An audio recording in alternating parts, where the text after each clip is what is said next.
ఈయనకేంటి చెవులు ఇలా అయిపోయాయి అంటే మీరేమో మోస్ట్లీ బాక్సింగ్ ఏమైనా చూస్తున్నా, రెజ్లింగ్ ఏమైనా చూస్తే వాళ్ళు ఒక్కసారి చెవులు గమనించండి, ఇలాగే ఉంటాయి.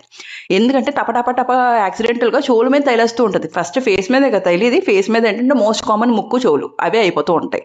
సో అప్పుడు అవుతున్నప్పుడు ఇదంతా బ్లడ్ ఈ స్కిన్ కింద పేరుకుపోతుంది. పేరుకుపోతున్నప్పుడు ఏంటి హిమటోమా అంటారు, ఆర్ సీరోమా అంటారు. బ్లడ్ కాకుండా నీరులాగా సీరం అంటాము, అదైనా పేరుకుపోతుంది. అప్పుడు ఏమవుతుంది, ఒకవేళ ఇది త్వరగా ట్రీట్ చేయలేదనుకోండి, మొత్తం చెవు షేప్ మారిపోయి దానికి మళ్ళీ ఫేషియల్ ప్లాస్టిక్ సర్జరీకి వెళ్ళాల్సి వస్తుంది. సో ఇంత అవసరం లేకుండా మీరు ఇలాంటివి ఏమైనా వస్తుందంటే ఇలాగ సొంతంగా చేయకండి. అంత మురిగ్గా చేస్తున్నారు, అంత చేస్తున్నారు. ఎందుకంటే నీడిల్స్, ఈ చేతిలో గ్లౌస్ ఇవన్నీ లేకుండా చేస్తున్న కొద్దీ ఇన్ఫెక్షన్ లోపలికి వెళ్ళి కార్టిలేజ్ చాలా చాలా సెన్సిటివ్ అండి కార్టిలేజ్. సో అది మీరు ఓన్గా చేసుకున్నారు అనుకోండి, ఉపయోగం ఉండదు. సమ్ టైమ్స్ ఇన్ఫెక్షన్ ఎక్కువైపోయి చెవు పర్మనెంట్ డ్యామేజ్, బయట షేపులు మారిపోతాయి టోటల్గా.